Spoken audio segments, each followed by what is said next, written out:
Kalau di zaman kita, kadang-kadang kita mendapatkan tuduhan bahwa kita beragama itu ikut-ikutan. Nah, bahwa kita beragama itu ikut-ikutan kebiasaan mbah-mbahnya, nenek moyangnya dan sebagainya. Ini tuduhan dari sesama saudara kita, sebelah kita ya, bahwa kita melakukan membaca maulid ini niru-niru kepada orang yang gak jelas dan sebagainya.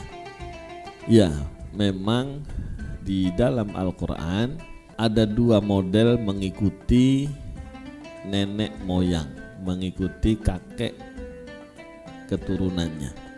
Yang pertama yang Allah ceritakan tentang orang kafir, orang musyrik. Allah menyatakan qalu wajadna 'alaiha aba'ana wallahu amarna biha. Mereka menyatakan pokoknya dulu kita nemukan mbah-mbah kita dulu kayak begitu. Mbah-mbah kita berbuat seperti itu, menyembah berhala, maka kita juga ikut nyembah berhala. Rasulullah disuruh menjawab, kul, katakan ya Muhammad, innallaha la ya'mur bil fahsya ataquluna 'alallahi ma la ta'lamun.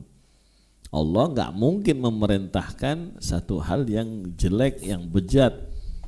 Apakah kalian mau berkata ya, mengungkapkan satu pendapat tentang Allah padahal kalian enggak tahu ilmunya, padahal kalian tidak mengerti ilmunya. Ataquluna 'alallahi ma la ta'lamun.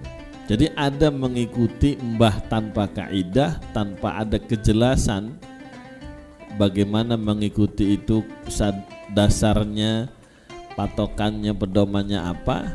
Ada juga mengikuti mbah-mbah nenek moyang yang dipuji. Di antaranya apa yang Allah ceritakan di surah Yusuf. Jadi bukan gak boleh ngikuti nenek moyang itu. Yang penting kita tahu yang kita ikuti ini siapa. Apalagi kalau memang jelas-jelas apa, nenek moyang kita ada sejarahnya, ada gurunya, termasuk pewaris para nabi. Gak ada masalah. Sebagaimana Nabi Ibrahim mengatakan wattaba'tu millata abai, saya mengikuti bapak-bapak saya. Jadi ada orang musyrik mengikuti bapak-bapaknya tapi gak jelas, gak punya kaidah, gak punya ilmu ya. Ini beramal tanpa ilmu. Tapi ada mengikuti bapak keturunan nenek moyang yang berilmu dan pakai ilmu dalam Nabi Yusuf menyatakan wattaba'tu millata abai Ibrahim wa Ishaq wa Ya'qub. Saya mengikuti bapak-bapak saya. Siapa? Bapak-bapak saya silsilah sanadnya Nabi bin Nabi bin Nabi. Kalau begitu boleh diikuti nggak? Harus kita ikuti. Orang jelas kok. Nah, begitu juga kalau kita ya jelas tahu ada kesepuhan kita, ada tokoh di tengah-tengah masyarakat di daerah kita, ada orang tua yang disepuhkan, terkenal beliau pernah pesantren, gurunya jelas ada, gurunya lagi ketemu lagi sampai kepada Rasulullah SAW, kita ikuti, gak ada masalah gitu. Nah, syukur-syukur kita tidak hanya mengikuti begitu saja, tapi juga mengkaji dan mempelajarinya.